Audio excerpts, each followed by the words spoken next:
Welcome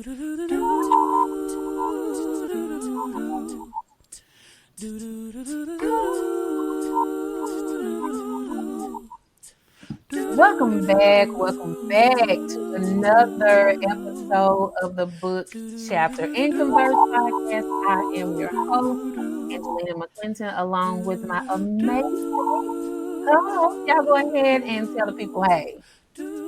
What's up? Hey, it's Carter here.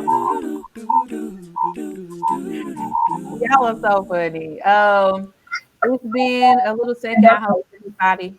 I'm sorry, what'd you say, Miss Carter? I said that's Nathan. Oh, Nathan don't ever follow the rules, y'all. I just really want y'all to know. He waiting. I threw my head up. I'm sorry. Yeah, that's exactly what he did. I did throw my head up though. Nobody can see that. Nevertheless, Threw my head up. it's so good to be back. I hope you guys have been enjoying your summer as well as enjoying the show. And so with summertime, we always know that things tend to happen to spice up the talk. And the talk that has hit the airwaves and one that we've discussed and we just want to give our commentary on it. We're not going to go too long, but we just want to send our condolences to Keke Palmer's man. Okay, we love him and we are praying for him. But when we talk about boundaries in relationships, this was something that really stood out because, as you know, if you've been paying attention to anything that has been going on in the news, it hit the airways. And poor Keke Palmer's man was upset about the fact that Keke was on stage looking like she was looking, and instead of handling that situation in-house, he took it to the streets. And when we look at boundaries that we set in place as people, we have individual boundaries within the relationship. I just want to know from you guys, what do you think was wrong here in this situation? You said we discussed it. When we discussed it?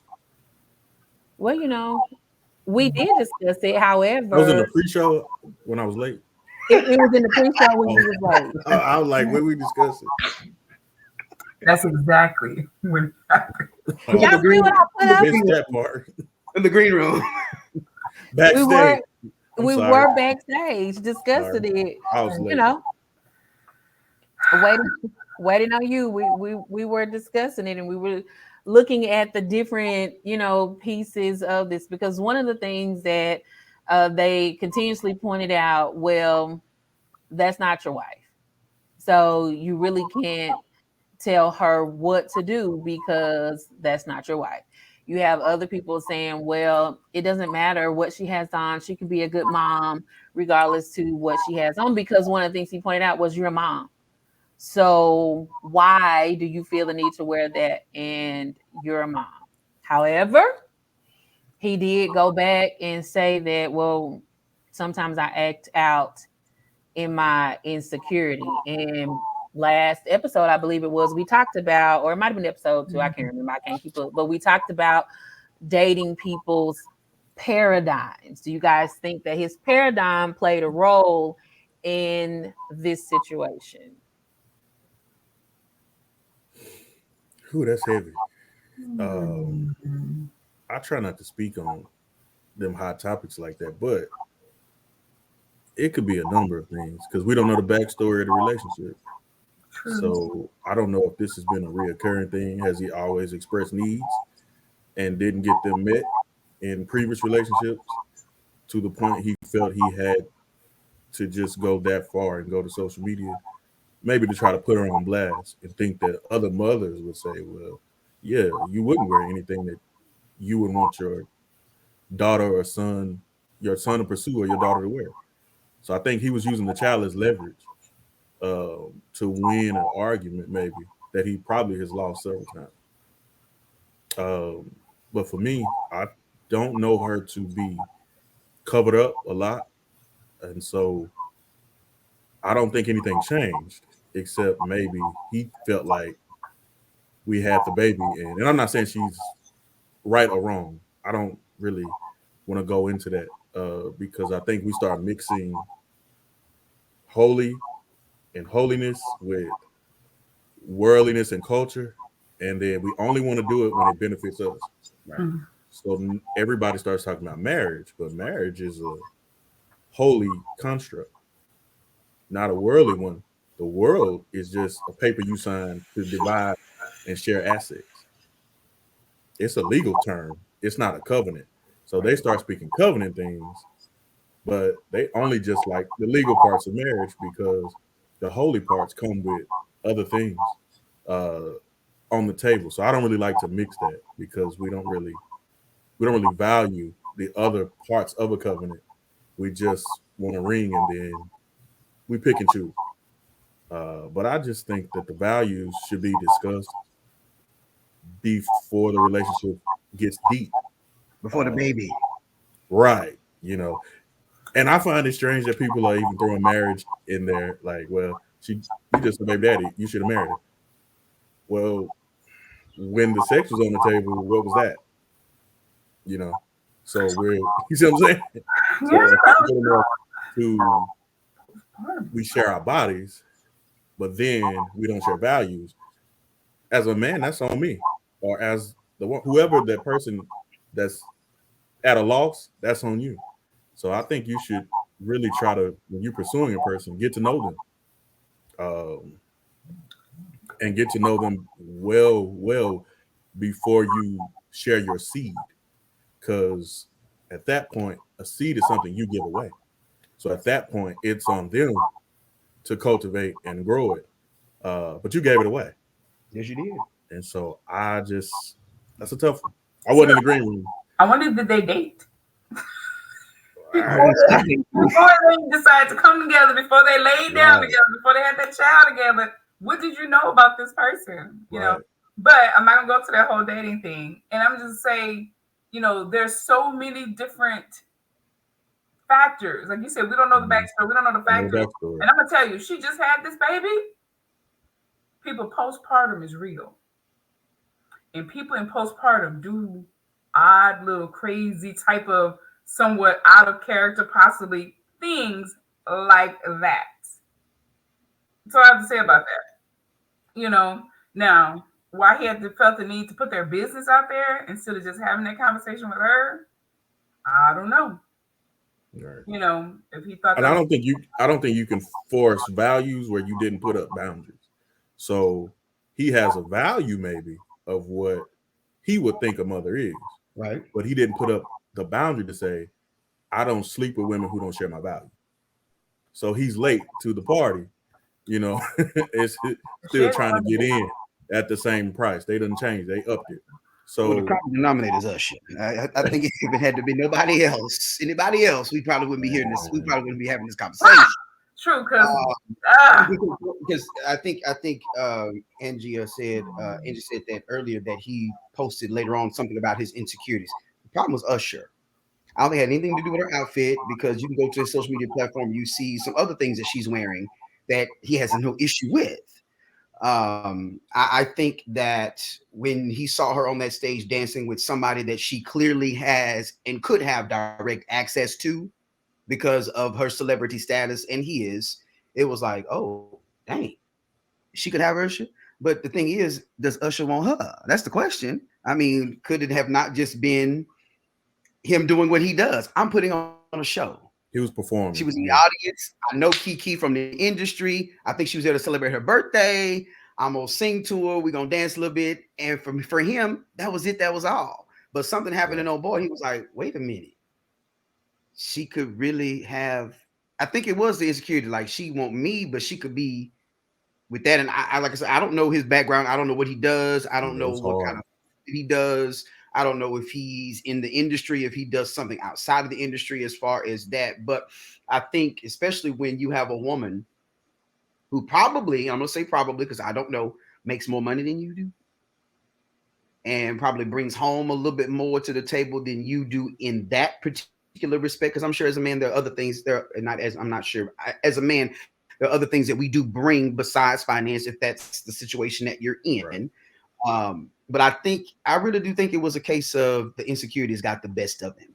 And instead of just waiting until she got home and be like, hey, yo, that really made me feel some type of way. Can we talk about this? So in the future, you know how I feel and we know how to deal with it versus me getting on social media and drunk texting. I don't know if the man was drunk, but that's basically what it seemed like. It was I'm gonna drink it and I'm sitting there stewing in, and all of a sudden, you know what? I'm gonna just put it out there for everybody. And then at that point, you can't take it back, even though you took it I down. don't think he was drunk. I think I he don't think was he sober. was. I'm just thinking the equivalent. You know how people get when they get drunk, they stick Yeah. this all out. And now you can't take it back because even if you take it down, it's already been retweeted, it's already been screenshot, it's out there at this point. And as Nate said, now you're trying to go back and reestablish something that should have been established from jump.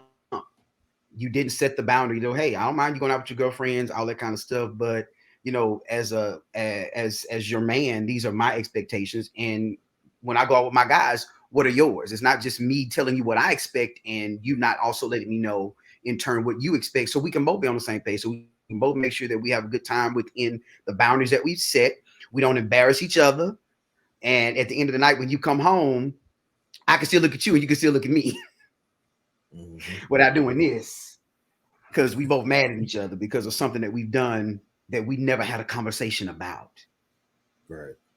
And I Do you think think? Do that's you think he thought key. a baby would give him a voice that maybe they didn't already have one on one? So if you don't listen to me, will you listen to what we share? Will that speak for me now?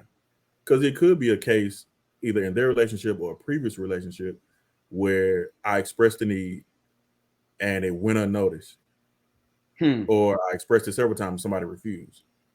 Or it could be I didn't express it because if I expressed it, then you'll look at me as insecure and you'll leave. Some people sit on those things and say, I'm not going to tell you because I don't want to come off away. But with a child, I expect you to know. So I'll use the child to really speak for me. Really, I don't like it, you know. But maybe you'll hear it if it comes from what we've made together, what we share together. Will you listen to me if I put up that, like I said, as leverage to say, okay, this the baby, not me. So I'm not really insecure. You should just do this for your child. I think he was using that, and it probably was a conversation. And then when you don't hear it, well, then I'll do, the extreme. I'll go to the extreme and say, I'll get the opinions of everybody else. Because sometimes when you fight one on one, you want support. And it's like, when it's just me, Yeah. when you don't go to therapy, you don't have anybody to support what you're saying. They can just say, well, whatever, that's just you. Or somebody, I'm done with it. But when you sit in front of somebody, they say, okay, what they're saying is this, what they're saying is this. I think he was looking for support in an argument he may have lost beforehand. This is Wow. speculation. We don't know what they discussed or did. But let's just say they did. I don't think you should wear that to us. Oh, it ain't nothing. It ain't nothing. It's just I'm just going with my girls having a good time. Okay, you blew it off. Well, let me see if I can get other people to say you shouldn't have done it. And then that would speak for me. And it just backfired because we have a gender war. And everything that one man goes through or one woman goes through, we feel the need to protect the parts of us that are hurting or have experienced trauma. And Right. so you have a bunch of men coming to his defense and a lot of women coming to, you know, her aid. When really, if we sit down and pick it apart, uh, every situation is different. Had he been, I remember when it was Nick Cannon. You know, Nick Cannon has a lot of children. One of Bunch of his them. children's mother gave birth, and he was in the strip club like the next day or 2 days later. And they was like, "How can you be in a strip club?" And she just did this. All the women was like, "How can you do this?" And she just did this. That makes sense to us. To somebody, it makes sense to say, she says she's with this guy. They have a child together. Why would you have your assets showing? So it just makes different things make sense to different people. But in the means to protect our gender, we don't come out and say, as a lady or as a woman, I do see what he's saying or this and that. We say he shouldn't tell her what to do. That's mansplaining. We start throwing out these terms in relationships that everybody say they want. Everybody says they want somebody, can't find nobody, I want somebody. You're going to have to hear somebody else. You can't go into a relationship talking about mansplaining or what you cannot tell me. You will be by yourself because it's about how well you can relate to one another. So you should hear what's bothering him, even if you have an insecure man. My baby insecure. I need to go on. I know how he is until we can get him there or break up with him. If your woman is insecure, you will have to learn how to maneuver around those things and say, it don't bother me, but it's bothering you. It don't bother me to move a certain way, but if it's gonna bother you, then I have to tailor it and change it, or I have to say, I can't be with you. Now, I'm not saying you do it forever. You should have an action plan. Okay, I hear what you're saying right now, and I'm gonna go with it. But what are the steps so we can grow? And to me, it sounds like a lack of communication. So you go to mass communication as if everybody is your therapist or your doctor, and you bleed out on social media with people who don't care anything about you. They're just either fans or they're waiting to see. A lot of people are hurting and waiting to see you break up. A lot of I people agree. want you to not be with somebody because they're not. And like Ms. Carter said, postpartum is real, but the dynamic of a child into a unit is real too. When it's just us, it's different than when it's our child. So for her, it could have been, I ain't been out since I had the baby. You know, for him, it could have been, I didn't just want to stay home by myself with it. It used to be us going to Usher. Now you going to go because I got to stay back. So the dynamic changes when you have children. And I would have hoped to see more mothers talk about that instead of just seeing how wrong he was.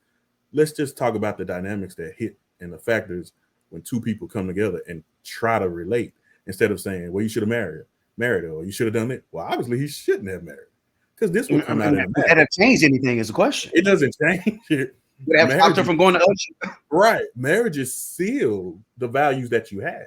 They don't change them.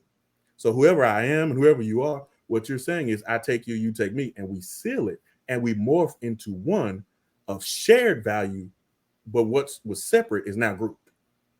And so now you're trying to figure out what is our shared value. Right. But it's just pieces of what you thought individually.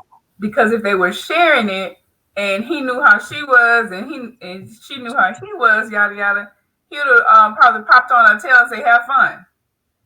Right. But I think that just That's goes That's back not who they to, are, right? That's not who he is. But I agree with what Ford said. His insecurities jumped in on there. You know, I mean, it's Usher, right? But like you said, her birthday, them celebrating, they probably know each other, yada yada. Nothing to it. But there you go on social media. You know, that's feelings. There was no reason for you to just hurt feelings. No reason for you to go on social media, like they said, making mass media, unless your feelings, your pride, and all that wasn't hurt. You know, your base emotions, you could have talked about that when we got home. Girl, next time we're gonna burn that out for you. Ain't wearing that out no more. You know, that sort of thing, but because that just did not look right. Whatever. You know. Exactly. Why he crazy? you Right. over there So, starting early. right. So the right relationship, him in the right way. How many times other outfits is something like that he has said, "Oh, you look awesome. Let's go." Mm-hmm. Well, see, that was one of the things that they did point out, and we won't, go in too much longer on this, but I think all of you said great things because that's one of the things, they were pointing out. You didn't say anything when she had this or that on. So why are you saying it today? I do think that it was some insecurities that rolled out. I do think it could be, I'm looking at this differently now that we have a child, or I'm using the child as leverage. Like you say, we weren't there to know what all is going on. But I also think that it does have a lot to do with not communicating certain values. You didn't sit down and talk about the things that I hold, dear to me, what matters to me, the expectations. And if you did, You obviously didn't get here. And so I think it's very important, like when we're talking about boundaries before, you have to have your own. And then, like Nathan said, we're going to bring all of this together, merge, and then we come up with this is what we want it to look like in the relationship. But we do like to try to bring in marriage and the things that come along with marriage, and we blur the lines and try to turn something that this is not a covenant relationship in the first place. So some of the expectations that we try to have for this non-covenant relationship, and you want to have them all of a sudden now, but it kind of goes back to we're in chapter 3, guys, and talking about the two different types of boundaries, Mm-hmm. and you have these for yourself, and you can also have them for your relationship, but we have defining boundaries and your protective boundaries. And when you guys were talking about, did they sit down and talk about this or that? Your defining boundaries are basically your values.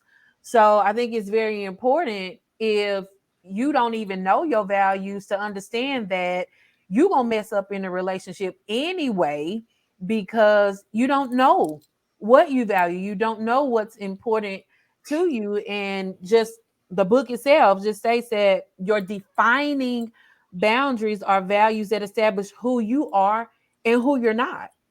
So this is me. This is what I will do. This is what I won't do. This is, what I will put up with. So it says they're the core of your identity and reflect what's important to you. So it says, I love my family and friends and I will treat them with grace and truth. This is who I am. This is what I do.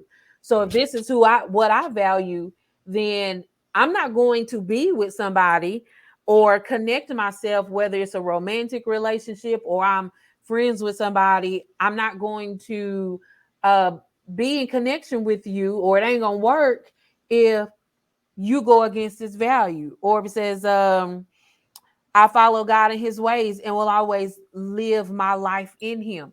You're gonna have a hard time being in connection with somebody who, well, you don't even follow God. We're gonna struggle. And so these are the values that don't change because they define who I am. Well, if I don't know those, and then when something comes up, it's kind of hard to be mad that it goes against a value that, oh, that matters to me. I didn't know that mattered to you. We didn't have this discussion. So you got this value, how, when, and where, and now we're struggling because you didn't say anything.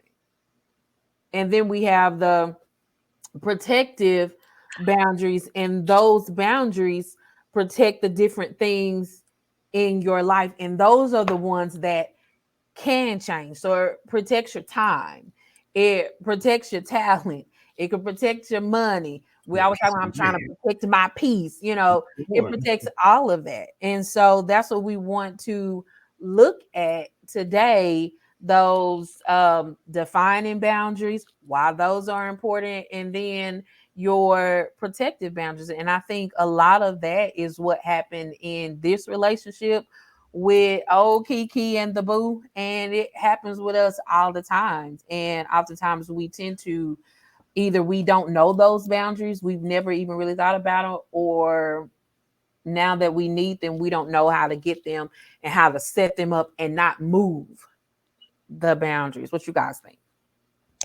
Well, I like what the book said because after you gave that, it says the important distinction between the two, as you all clearly stated, is your defining boundaries forever and unchangeable. These are the things that they are non-negotiable.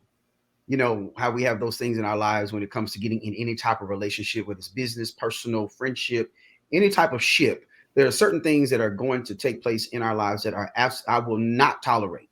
I will not tolerate lies. I will not tolerate any of these things. These your defining boundaries are your non-negotiables, and your protected ones are the ones that will change when you are no longer in need of being protecting. I think the book gave a couple of examples of your protected boundaries. If you continue being 30 minutes late to events, I will take a separate car because I don't like to be late. And therefore, since if you're going to continue to be like, hey, that's you, that's cool, it's no harm, no foul, I'll just drive and I'll meet you there and I'll see you when you get there. If you keep spending over the budget, then maybe we'll get separate accounts, or there's certain things that happen. But like Nate said, at some point we got to talk about this so that we can come to an agreement, because nobody wants to operate in protective mode all the Mhm. time. I don't want to be always on the defensive, trying to be like, okay, Right. do I need to set this boundary up because all right, and so just for those who are watching, the biggest thing to know is those things, the defining boundaries are those things that define you. I will not, these are non-negotiables. When I enter in any relationship, whether it's business, romantic, friendship, I will not tolerate this. We always gonna have to be honest with each other. We're always gonna have to be upfront with each other, even if it hurts. But those protective things like, oh, okay, she can't cook, so we'll just eat out. Or at some point, I'll learn how to cook if she's not willing. So that way I don't have to operate in this vein, or whatever the case may be. And I think a lot of times we flip the two. We continue to stay protected, and we use those as what defines us, when they're really not defining boundaries. They're boundaries that we put in place to protect us. We need to flip it back. The defining boundaries are the things that we say, hey, these are my non-negotiables in any relationship, not just romantic. A lot of people always think about romantic. No, they're in any relationship, friendship, whatever. When I enter in any type of relationship with anybody, I will not, I hope y'all didn't hear that, be defined by any of this. I mean, I will not, these are my defined, and then my protectives. Okay. Oh, wait a minute. Okay, now I got to put up something until, as he said, we make that decision Mhm. to come together. And now we try to figure this out, because as we're dating, let's just say we're dating, and you continue to be late, then I'll say something. Hey, even when I'm picking you up, you late. Now, when, it's always we're waiting, what can we do to try to help you get on time? If I say 7, do I need to tell you 5? So when I come at 7, you're already ready. Mhm. So you kind of find those ways to maneuver without necessarily hurting the person's feelings, but at the same time letting hey, this bothers me because Right. I'm a timely person, or I operate by budget, or I do things this particular way. Mrs. Carter, Daylene, your braids are clean. Oh, I just decided that it was summer and I was fighting with, my hair on a day-to-day basis. And I thought I'd give myself a break.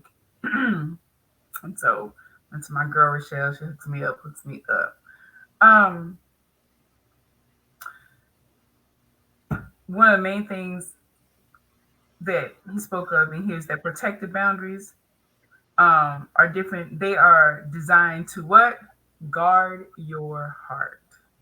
Mm. And in the process of guarding our hearts, there's so many different things.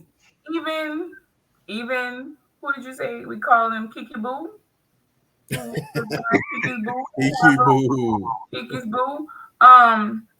He trying to guard his heart by, like Nathan said, getting this group of people on his side, Mhm. which he didn't realize he was gonna take a 1-2 punch to his heart Yeah. by saying what he said, right? But a lot of times people go that route to guard their heart because they feel like if they have, a bunch of people agree with them, which is an odd way to do it, right? Um, they will feel like they are protected in some way. But we know that guarding our heart is very important. And when we have these relationships, friendships, you know, all the ships, um, when we have these and we don't, I can't stop saying when we don't take the time to discuss the values, to discuss, you know, I'm not even gonna say dating, where we can have time to discuss these things, but you find yourself having to guard your heart that much more because you didn't find out that this person your values don't mix at all, in a Right. sense. Your values, oh, I didn't realize and some people find themselves in danger, right? He was talking about that as one of the examples in the book. about the lady whose husband was verbally and just almost physically abusive. And he saw nothing wrong with it. Everyone else could see it. She could see it. He saw nothing wrong with that, you know? So she had to come up with that protective boundary that was like, every time you start this, I'm just going to excuse myself and I'm going to leave the situation. So she would have to go as far as leaving the house sometimes, because he would just get explosively, everything was her fault and yelling and screaming and stuff like that. But did he just become that way? Was he this way while y'all were dating? Mm. You know, was he, was this something that was saved until after you said I do? You have to wonder about those things when it comes to people in these situations. Some people say the signs were there. Sometimes there were no signs. Sometimes people flip out on you, right? And then you find yourself in these situations. But the thing was, she took action and eventually she kept doing it. And he said that he left her and found somebody else. Now, the question is that poor somebody else. Is he still going to be doing that? Or was it really just this particular woman that drove him to distraction?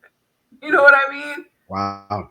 We don't know. But I think sometimes, we like to say that the signs weren't there.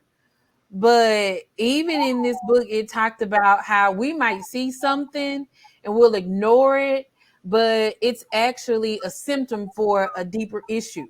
So we'll see, you know what? I don't really agree with that. I don't know. But Why don't we address in it? here, I'm sorry, what? I said, why don't we address it when we see it though? Oh, Well, I because think sometimes we see stuff and we don't people address get it twisted. because it's that trust. Remember, we talked about on the last episode, and I have to go with this for my believers. I realize that everybody is not. However, for our believers, we talked about trusting in God. And when we don't have that trust that God is going to provide whatever it is, if we've been praying for, a spouse, okay, if that's what we've been praying for, or whether it's not a spouse, it's a friend, either way, if we are trusting God to bring in the people that's supposed to be here and show us who we don't need to be, when we decide that we don't trust him, and I don't think we realize that we decide that until it's that unbelief. I don't really trust you. So I overlook the stuff that I see because I really want this. God, we'll make excuses for things that we do see because deep down, I want this. I don't trust that you are going to give me whoever it is that you say you're going to give me, or I don't trust that you know what's best for me, whether it's my friends, whether it's work relationships, whether it's our family, or even our romantic relationships. We will overlook stuff because we want something so bad. And then here it talks about we'll change the boundaries, we'll move the boundaries because we want this or that, or if we're honest, we feel we know better than you, God. So we'll take what you give us until now that's no, God, I see you doing something else, and I already prayed to you about this, and it looks like you're doing your own thing. And I thought we were on the same page. I think it just goes back to that lack of trust, especially for believers, when I don't think, God, you know what you're doing. And I didn't tell you that, but my actions say that I didn't. So I choose to do what I want to do versus trusting that you're going to come through and do what's best for me because you know what's best for me. I really don't know. You see what I'm saying? I think it could be some of that, but I also think that it's you have he crazy. You have healthy and then you have unhealthy.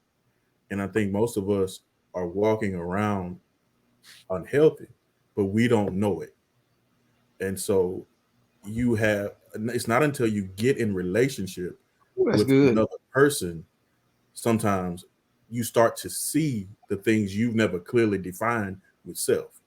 I think Adam was whole, but God was going to test the level of health he had in relationships. I know you can serve me all by yourself. But when Mm-hmm. Eve came, the Bible said she handed him the fruit and he took it. He knew how to walk with God. He knew their relationship. But what is their relationship when she's here? You have to be in relationship with someone else sometimes, unless someone sits you down and teaches you boundaries, teaches you what you like. You have a parent that can do that and kind of Right. nurture who you are as an individual. You date to figure you out sometimes. And he may have, like I said, I don't know It's good. if you were expressing your need, going back to Kiki's man, or not. Maybe you just realized this. Hey man, I don't really like this. And I just said it. And so while everybody's attacked, it's one thing. One minute we're on the mental health kick and we're praying for black kings and black brothers, and the next we're laughing at their attempt to try in That's relationship. good. That's real good. And we can't keep doing that. Either we're gonna be on mental health, we're gonna uplift each other, male and female, or every time something is laughable, it's a joke. You know, that's why I say I don't really get into it. But it's a level of help. If there's help, and then there's poor health, good health, poor health. But I don't think it's so much trust as to Ford's question, why we don't say anything.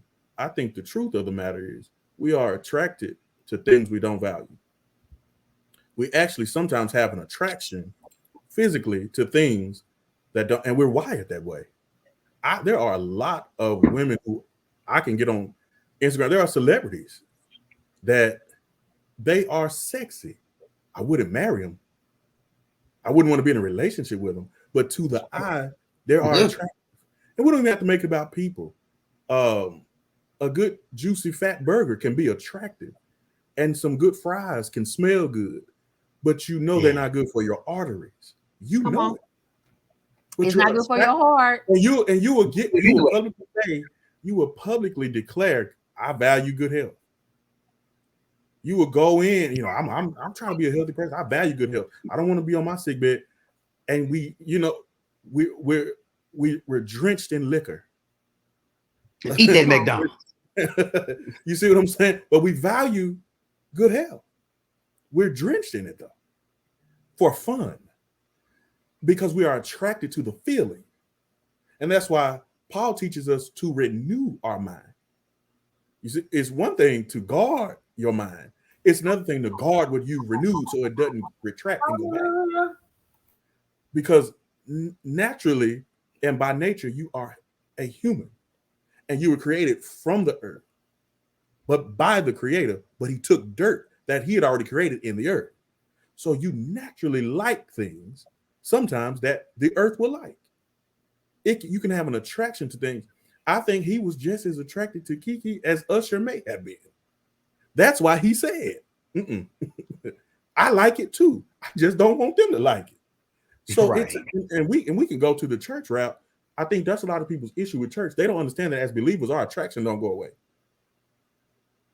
Our attraction for the world doesn't go away. But it's the same way that people look in relationships when they say, like, all of a sudden they want your attraction to go away and you can never see another handsome man or another handsome woman. It don't work like that. Our attraction doesn't. Your eyes don't stop working. It don't go away. It don't go away. Even I was studying same-sex attraction, because in order to minister to people, you have to know the language of a certain culture, language of the times. And I think where the churches fail, we try to minister to them as if we're trying to remove their attraction. Yeah, you can't. What we're trying to do is renew their mind and create a system of values and boundaries where you have an attraction to your creator that's bigger than this. Right. So even when I want to go back, I don't, because my Lord won't let me. You see what I'm saying? That's right. It's not. I'm not saying that it's right or wrong. I think it's a nature thing. Because when you talk to someone, I can't control it. I believe that. I do. There was a certain man born blind in the Bible. The Bible says he was born blind, and everybody was trying to guess what he did. And Jesus said he was born blind for this moment, for the glory of God. Y'all don't remember that in the Bible? Everybody was trying to guess. Well, did he sin? Did his parents sin? Sometimes we think you did something to get something that's desirable to you, that's not desirable to everybody else, or that affects you, that don't affect everybody else. And I think God put that in the Bible to say sometimes, and I like that it say he was born blind, because that represents the theme of darkness. there are some things in of darkness that just happens. And we as the light, the lighthouse, the salt, we are supposed to be shining light on the born blind. So what Jesus is saying is there's going to be an attempt for you to give him his eyesight. And then God will get glory. And if God will get glory, they'll say, if he can fix that, if he can fix that same-sex attraction, if he can turn their heart, then what else can he do? So that's what I mean when I say sometimes we are attracted to things we don't value. There are, I mean, now Keke's not my taste, but I've seen my taste in that. And not my taste. Look, I say she's not attractive. We don't come for us. I can see Akilah. I can see about Nathan's taste here for a second. No, I'm just kidding. I ain't saying the girl ain't We I don't really. We probably should talk about Nathan's taste, because last episode he really tried to go in on a taste that I no longer have a taste for, because I have been delivered. No, I'm just saying aesthetically. I don't know her. I don't know her personally. What I'm saying is, her in the dress, I wouldn't have done nothing. I just looked off. But there are some people who wear that dress, and your brain will say, "Mighty God." Don't look that one time. You look again. You know what you saw the first time. I don't value that.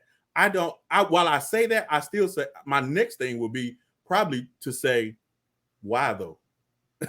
Why is it so accessible to everyone? Then it becomes unattractive. So there might be an initial sexual attraction to something, but then you don't have either a spiritual attraction or it doesn't align with your values, and then instantly it becomes unattractive. So you're knowing your values and your boundaries to set for you the standard of what you won't accept, even if there's a part of you that says, I like that, but I can't have that because that won't suit me.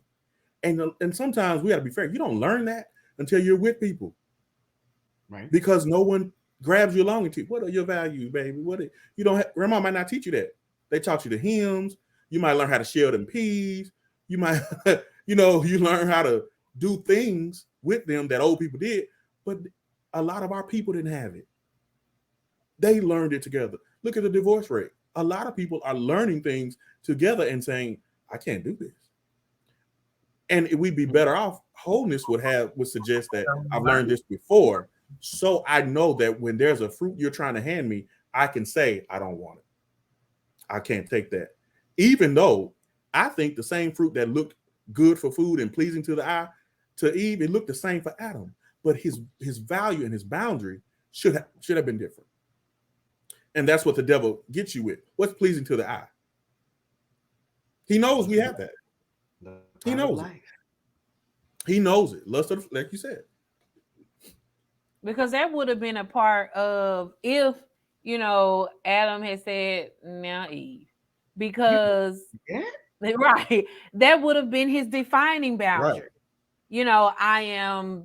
I choose to trust God and live for God and follow in his way. So you doing this goes against, a little bit more what I value. And then God put up a protective boundary. A little bit more backbone, Adam. God put up a protective boundary. Another thing the book said, it said that you can declare your boundaries, but people can choose to reject them. He said, you have a choice and they have a choice. Here's the thing. When they choose to reject, we have to be healthy enough to say, you get to reject that and I get to dismiss myself. I don't know who taught us this or why we're taught to try to hang in situations when we've been rejected. We believe that we're married before we're married. We believe that every job you got to stay at, like they only people offer money. It's all kinds of commerce, e-commerce, brick and mortar. You can get, your value should be so high that you believe I can get paid somewhere else. And I think that go ahead. I think that I don't know about white culture because I ain't white, I think that definitely comes through with the black culture because of how we had to come up through. You know, when you got certain jobs Yeah. within the black community, like those factory jobs, you didn't quit those jobs. You didn't care how bad they treated you on those jobs. Number one, they paid pretty decent. They had good benefits. So it was because I think now if you look at our generation and even the generation after us, the generations before us have an issue with us because it's like y'all don't hang around I for don't stick nothing. with nothing. We don't, and it's not because we can't, but I think we're waking up to the fact that we do know our worth and we do know our value. And what I'm not about to do is put up with some old foolishness. No, I'm not getting ready. I'm not staying on this job for you to treat me in any kind of way. I come to this job to do a Right. job, and I'm going to be respected for the work that I do. And if I'm not respected for the work that I do, then guess what? You can have a good day and you get somebody else to do it. Hmm. But I think that has a lot to do with our culture because you're right. You know, Yeah. they would stay in places, they would Stay stay everywhere. on jobs, they would continue to do those things because I think we just finally felt like, okay, any seat at the table was a good seat. No, not anymore. I don't want to be seated at the far end of the table anymore. I want to be Right. seated. I don't have to be at the head, not right away, but I just want to be close enough to the head where I can at least where he can hear me when I got some There you go. issues, and he And But can I I hear think think me. that's called sacrifice. it's in every aspect though. Again, I don't know what it's like to be white, but we value family. Right. Cause we get together for family reunions. It don't matter if it's your granny, sister, cousin. We going to the funeral. Like so, even in family relationships, we'll put up with things because we value Exactly. family. Do white people have family reunions? I mean, I don't They know do. I don't because know. I would think so, but I don't I know. never see the shirts. They They don't. have I I don't never think they seen family. make shirts. it don't make I I was never gonna see sense. the say shirt. they probably don't have family reunions because they never split up. They have family reunions. We Uh, still trying to find they're our folks from plantations. just called dinners. It was called what? Supper Dinner. They were never split up. There's nothing to. to Hence, reunite. That's good. Reunited dinner. That's and it good. feels They so will never split up. good. But why Yes. do we stay when someone rejects our? If you choose to reject it, I need to choose. Then I need to make a choice. So I think we have to learn how to pivot so we don't put ourselves in certain seats. That and I agree with what you said. It's that to me that's sacrifice. I think there was a time post slavery, post plantation life where we're trying to get our footing. And Yeah, so you absolutely. want to build some type of generation. Well, you're taking what's there. You But take what you can get. I think they built the stepping stone, and now we can stand on it and do them, a service and honor them by saying, I won't take less because grandmama, great, great, great, great, whoever provided this, she already sacrificed. He already sacrificed. So now I'm going to take what is mine, not what you're giving, but But I what think is we taking less. I mean, the more I sit here and I'm thinking about it, we take it in relationships because we always hear that all the good men are taken. So we will accept a man who he works. Because that's one of the things, like, does he have a good job? Yeah. Except But 99. his character is bad. You know what I mean? He makes good money, but he's a drunk. It goes to work, but he's a functioning, drunk. Like, but women will take them because we feel like because the narrative is being spent that all the good men are taken. But if we go back and look, and that's why they want us to let go of slavery, but it's so hard to because the residual, our men yeah, were taken. So we're take holding on to what little bit of man we do have. He will go to work, but that character is not what that is. But we'll also do it in church because we'll stay and we'll put up with church. You're not being fed. You're not growing. The church isn't growing, but where else I'm gonna go? Because it's You're big being mama. abused at church, but where else I'm gonna go? So I think I don't, and again, I don't know if they struggle with this in other cultures, but in black culture, I feel like we have been conditioned to, even though I don't agree with this might go against my boundaries. I feel like now the different generations, we're studying, we're going to therapy, we're doing all the things, and so we're putting up walls. I'm not putting up with that. I don't have to take that. But I think we have settled and moved the boundary um, in family, at work, at church, and in romantic relationships, and even with friends. Because I can say that I'm one who I had to learn how to accept this friendship has to go, because I was conditioned. Like my dad was one who he really valued friendship, and he would tell you, once you get that good friend, you hold on. He only had two friends, and you ask him today, who are your friends? They dead and gone. Like he don't go and get no new ones. But I took that, and I'll never forget, there was a relationship in which he was like, but y'all been friends for a long time. You need to work that out. And he would say, work that out. And it took me to get grown to realize my mama was right. You need to let that friend go. But we're conditioned to hold on to stuff that really wasn't good for us, as if we can't, get something else. Right. I think with even in the black paradigm in the black culture, boundaries is a dirty word. I mean, the nerve of you to have boundaries, especially when it Mhm. comes to family, especially when it comes to your own parents. Boundaries. We your family. Well, that's exactly why I have these boundaries, because you're my family, and I know the family that I'm in. So we need boundaries, so that way I can continue to come around you people on a regular and a decent basis. Because if I don't have them, I wouldn't see you. Boundaries, y'all, is not a bad thing. And it's Right. certainly not a bad thing to have even within your family.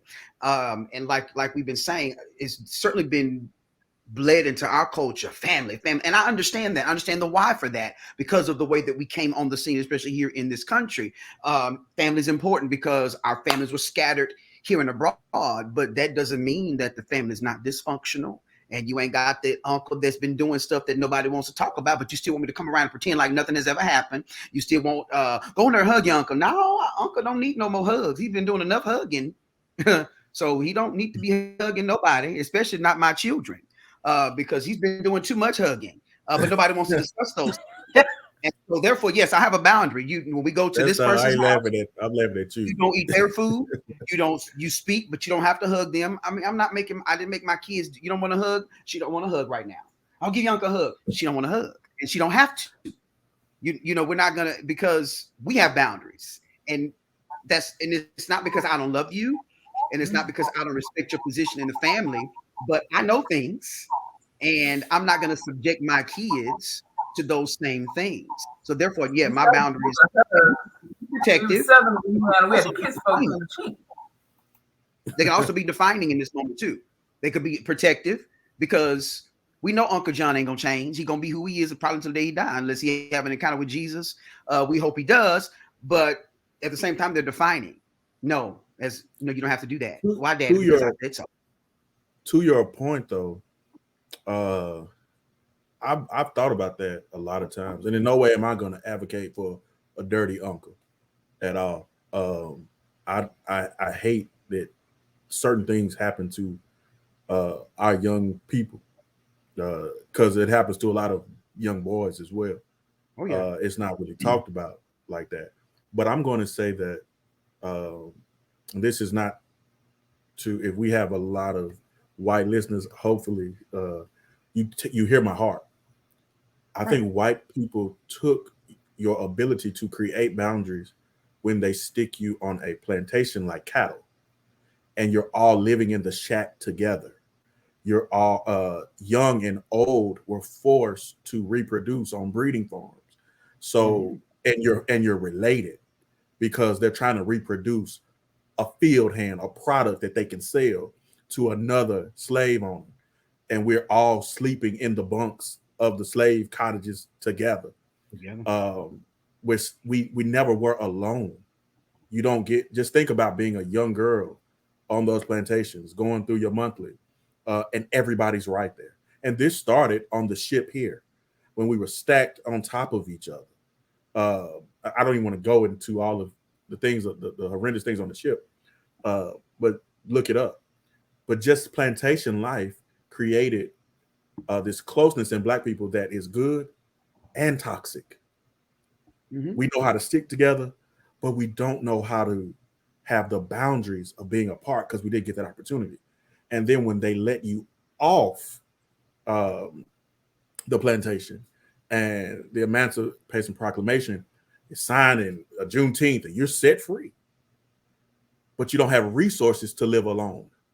If you don't have resources to live alone right now in 2023, you got to do something different. You got to go and we will take us and the Hispanic culture will let you stay. Just think about the people who grew up. Why do you think Uncle had to live there? Why do you think your mama and your uncle lived there? The resources were tight, and it was a shack, and we all slept in the same bed, six in the same bed, three at the end, three at the head. All of that stuff that we testify about when we get a little money. We're used to nights at grandma's and it's packed. Oh We're yeah. used to this stuff, and I had to learn. I think by default, I got to do it because our house wasn't crowded, and I was the last child. So when my sisters got to, getting into stuff, because they're 6 years and 3 years older than myself, I got to figure out what stillness looked like. I didn't have a little brother, and I didn't have any brothers. So there were times I could just be in the house by myself. I had cousins who had never done that, probably to this day. So we want to date and relate and mate with people who have never had a chance to have stillness, and it's gone through generations. Alone time, and it's gone through generations. So I remember people getting to college and saying, "This is the first time I had my own room." Mm. I remember that, getting to college and saying, "I've never," like, they were just glad they would share the bathroom with you. They were just glad to sleep alone. I remember, uh, even in that, that same thing. College was the first time I could lock my door. It's because my mama did let us lock doors, and while that was her rule, I can understand it from a parental place, but from a place of I just want uninterrupted peace. You only get that when you can afford it. And then it was peace that allowed me to live in my apartment, lock my door, and nobody. I could turn my phone off, nobody bothered me, and then I could talk to myself. I could think. I could say, I like this, I don't like this. It wasn't like I grew up sharing a bathroom with my parents my whole life. My parents let my sisters have a bath. We had two bathrooms. The girls had one, and I was with my whole life until I got to that apartment. Even in college, I shared it. It didn't bother me. But when I got an apartment on my own, it was just like, man, so sometimes it's not until adulthood that you realize I've never really been by myself. Some of us have kids early. So you have a baby at 16, 17, 8, whatever, 21. You don't even get that time that I had to say, this is who I am. You have to start raising someone else. And we're dating, as Black people, we're dating and mating with men and women. That's why I will do everything in my power to never go to prison. It's too crowded. I don't look good in orange. Right. I like my freedom. I don't want you to tell me what to wear, but I don't want to be around that you. orange cup. Listen, I drink out of it. I don't look good in orange. But I'm how like, many of our brothers, with the way the system is Uh-uh. and mass incarceration, how many of our brothers have never had real boundaries from birth to the pipeline to the penitentiary and back? And we expect the uncle to know what a boundary is when he's been around people his whole life. Sure, he should know right from wrong. I'm not advocating for that. I think it's unfortunate. I won't call it sick and disgust because I think certain things about it, but I was a sociology major and we had to get into the mind of people. And it's mentally ill. It's an illness. While it's disgusting on this level, when you go on this level, the mind is bothered. Because only a bad mind would make you do certain things. And especially in ministry, you have to think like that. I can't be in ministry. You're just sick. You disgusting. Because then I can't offer you Jesus. Right. So while I am grieved that it has happened to our folks, our babies, I have to put my God hat on and say, if I'm going to fix it, I have to get beyond how I feel about it and look at what's happening. And so when we expect people to have these boundaries and know what to do with them, we have to travel back down the road and say, did grandma or grandpa, great great whoever, did mama or daddy ever get to say by myself? We don't even take vacations for us. We take them to show somebody we went. We take them and party. We take them. It ain't nothing like going to a hotel and laying in a bed somebody else clean, a room somebody else clean, a hot shower somebody else clean, Doing and absolutely just nothing. doing what you in town for? Nothing. Nothing. I'm not here for. If you want to see me, you can see me. We can go out to eat. But I'm going back to that room to get in that get in that bed. I because I learned early on, I got a chance to create certain boundaries as a child because I learned stillness first, and then I learned I didn't have to what I didn't need from other people, what I needed from other people. I was fortunate. I was fortunate to be the last child. It's a book called Birth Order. Read how your seat determines what you see. You can only see at the level you sit at. And so my seat determined what I was able to see. If I was sitting in my daddy's chair, I might see something different. But I'm here. And as a young kid, last child, my seat said, you better learn how to figure it out by yourself. And I did. And in some ways it worked against me, but in a lot of ways it worked for me. And so my prayer is that when we look at this stuff, we don't condemn everybody who doesn't have them. We're just trying to enlighten you on how to get them. Read the book. So when the book said they get to reject it, learn what it feels like to be rejected, to set a standard, to set a precedence, to set an order. And somebody say, I want you, but I don't want that. And then cut yourself off and say, they don't really want me then. Because it said that one of the boundaries was like your skin. Means it's never going away. So if you don't want my skin, you don't want me. What you want me to do is hop out of my skin and be what you want, and then hop back in when we're done. And I can't do that.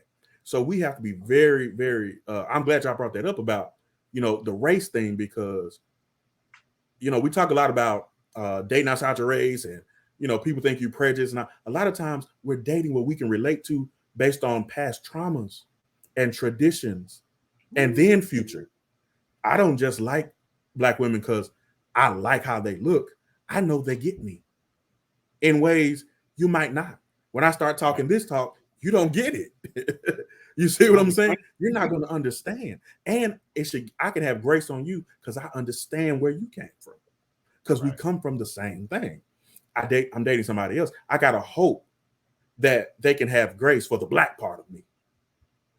And that's something I really can't budge on. He said, because I'm Black. And the trauma and the tradition is in my family as well. So when we talk about boundaries, when we say, what is it with Black people? I think it's the history.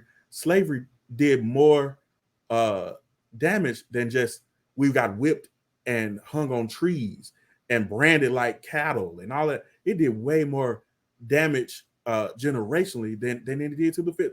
Some of us, I would have rather died than have lived with the trauma and reproduced the trauma of it. I almost would have. I see why people jumped off the ships. I see why. Because we're still living with the remnants of it. It's still here. And then we can't properly date, marry, work in the workforce because of the value systems that were created in that toxic environment. And then you want us to be healthy and whole. Even it's the same in the church. We're expecting people to just follow Christ. But first we have to see what's preventing them from following. That's why Jesus said, follow me and I will show you how to fish for people. There's a way to do it. There's a way to catch. You have to know what the fish like, what time they come out. You see what I'm saying? There's a way. It's called a skill set. Yeah. And so I think boundaries, us learning about this will sharpen our axe and help us in our skill set to minister. But it will also give the listeners something to sharpen their axe and help them relationally if you can manage to pick up a book you've never picked up and read something that will help you. It's no good in guarding the mind if you're not putting the right things in it. Sometimes we're guarding a heart that's tainted with junk and filth, and you cannot guard something you need to throw out. You're holding on to toxic values. We're not telling you to do that. You need to assess the toxic values and say, I need to get rid of that. Because some people are going to reject your boundary because it's wrong. You don't have a boundary, you have a wall. And I'm not going to try to climb your wall to be with you. Hello. You need to let it go. I'm gonna boost the plate. And How about introduce your. how I about gotta a stop. segue? Go this car. Look, how about a segue, right? What about the people? Because here we go into this. It's toxic, right? But they rather keep it. They'd rather. We give the example of children who are abused in their homes. Mm-hmm. You can't even hardly tear them away from their parent. Still, even though they know that their parent hurts them every day. My sister is a social worker, but at one point she did child protection. And she was like, this, of course, is the hardest thing I've ever had to do in my life. And my mother would always say, girl, I can't hardly take you in this job anymore. When will you get a different one? Because we were dealing with children who were being abused, but to take them from that abusive parent was almost impossible. And that's not just for children. Yeah. Right? So and I'm not sure if Angel's ready to segue to chapter 4, but that's one of the main things we're dealing with here at the beginning of chapter 4 is that the quickness of the forgiveness per se of the wrongful actions or the breaking of the boundaries, and to just basically just to relive the trauma every day, but cannot walk away, cannot be torn away, cannot be helped through, like with the adults, like you're trying to help. Girl, let us help you. Until that person creates that boundary for themselves, that adult, there's no helping. Now those children, yes, the children had to be ripped away, torn away, and taught that this is not how you're going to be treated, blah blah blah. But when you're dealing with that adult, until they make that boundary for themselves, it's not happening. It's not happening. And why is that? Well, I think it can be several reasons for that. I know, just being a educator, and we see kids all the time who good and well. Like, I'll never forget, I had a student who he was struggling with the fact that his mom was dating a woman, and he talked about his mama really bad, like really bad, to the point where you would think that he hated her, but some kind of way he would always find a way, to praise her. Had a student who knew, like, my dad, he molested me all the time, but she still loved him. Like, that's that weird space that it takes a lot when it comes to kids to get them. This is my parent, though. At the end of the day, this is still my mom. This is still my dad. I think about when we were watching, what's the little baby name? Oh, love, that one. What is that child's name? It's not What? Ashanti. Who? What baby? For us, just hit that one more time. The one that has Don't have her hit that because we don't know what that is. Because all you gave was Who we watching? She keeps going on. Oh, okay. Keisha Cole. Cole. Okay. Y'all get on my nerves. Whoa. Okay. But Keisha Cole was like a prime example. Hey, now. I couldn't think of that child name to save We my don't even know life. what you said, though. You just belted out something. You know what? Like, what was we watching? Color Purple? What are you talking about? What Celie do? You What girls, I mean, Mister what? do? Sugar Avery. What you say? Put a little What? sugar Avery pea in the glass.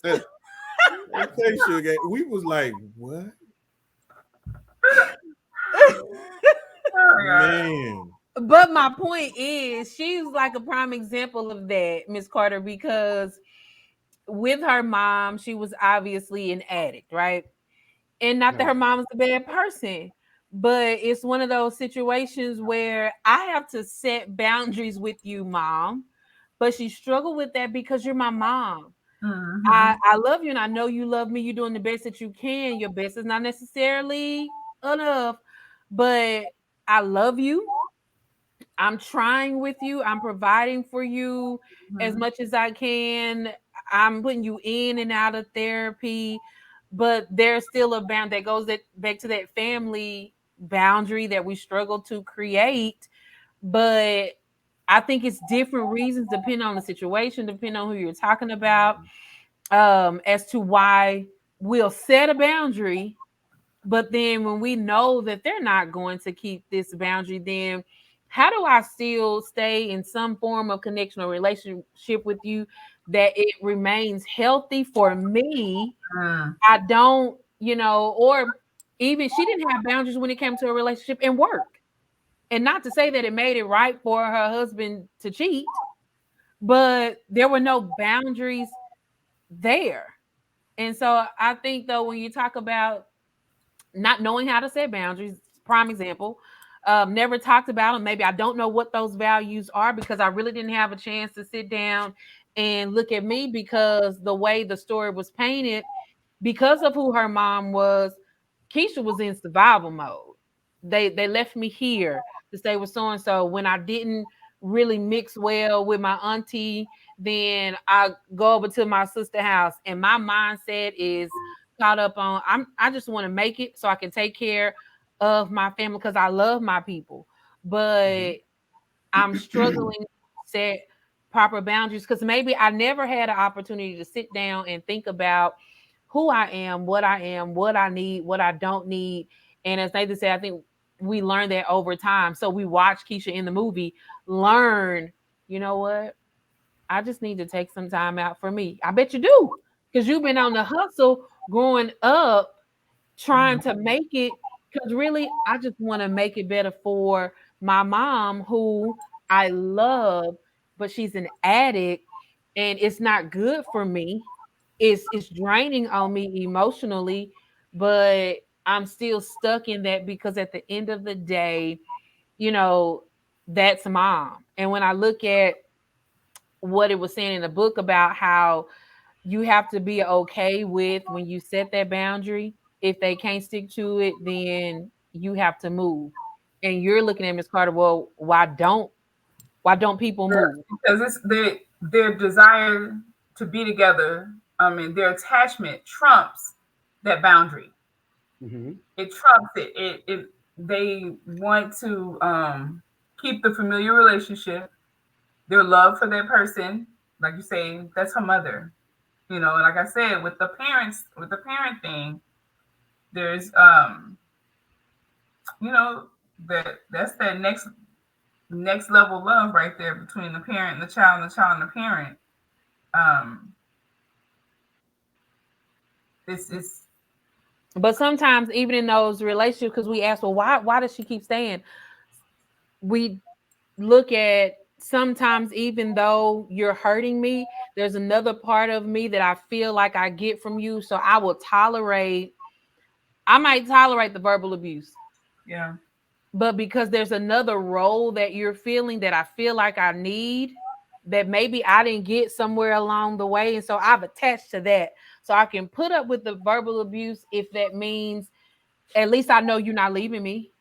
Like you ain't gonna ever go nowhere. So I'm operating out of a toxic area that maybe I don't really understand that I have, but I do understand that I have. It's one of those like people stay in relationships for a ton of different reasons. But if I Reason. feel like I have physical security, I will tolerate you verbally abusing me, or maybe even hitting me, but I'm always have a roof over my head.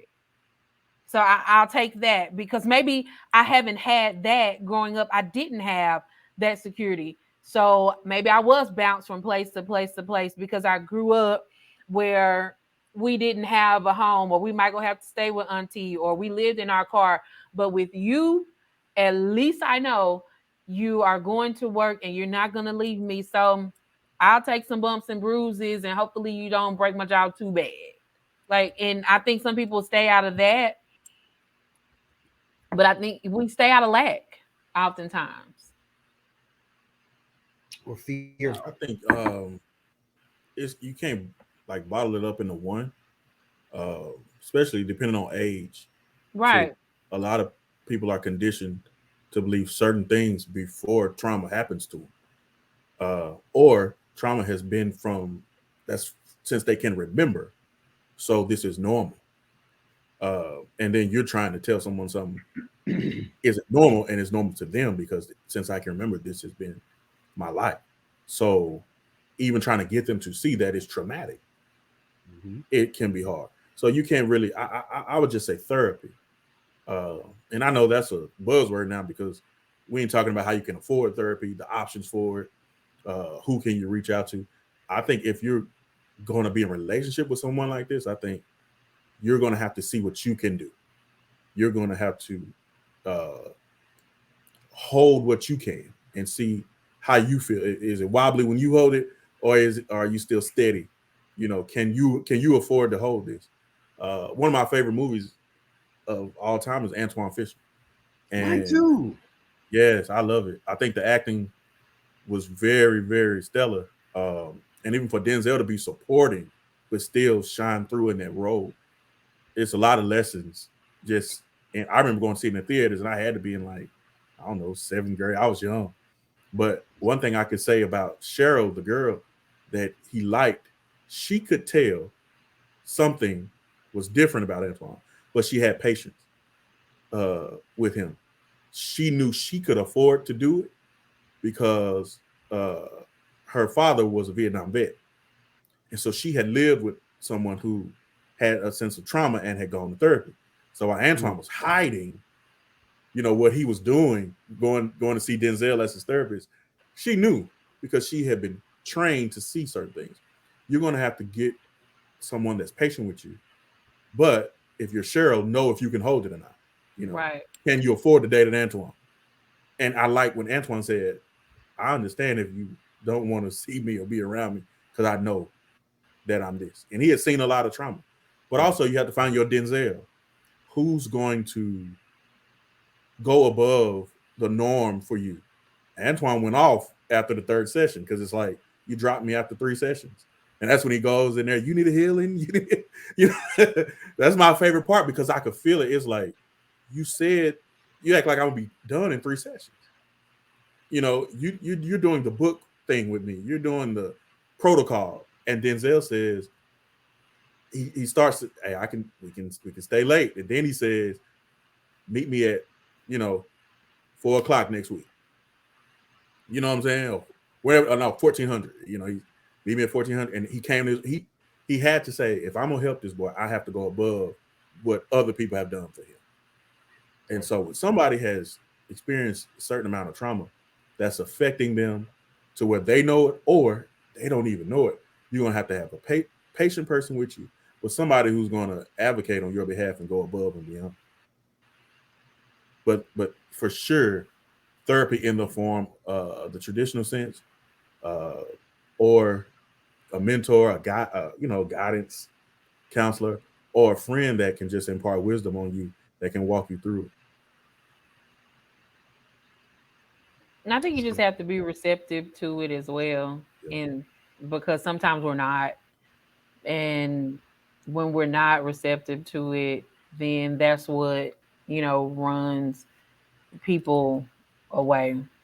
So it's such a thick topic when you're trying to figure out how to, support people, how to give people, help. Why do people do, what they do? This book only gives us, so much, and you have to be able to see yourself in it. Because I know I've looked at them like, dang, that either is still me, or it was me. I see myself, doing some of this, because I had to accept the fact that you have to be okay when you set the boundary and they decide I'm not going to go with it. Because it was really funny to me how he had even said, people like to say the boundaries don't work.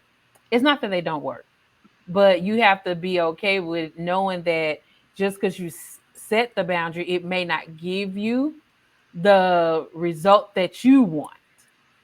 The boundary is literally for, protection, for whatever it is. And you have to be okay with knowing that I can set this, but it may not yield the results I want. And what do I do when it doesn't give me that? And I think oftentimes that's where we go wrong. When it doesn't give me what I want, then it doesn't work. Or maybe I'm a little bit, too tough on these boundaries. I need to slack off a little Mhm. bit. So for me, I can look back over the years and see where I adjusted my boundaries because it did not give me the results that I wanted, or that felt good, because it doesn't always feel good. And so to anyone, who is listening, that's a big thing.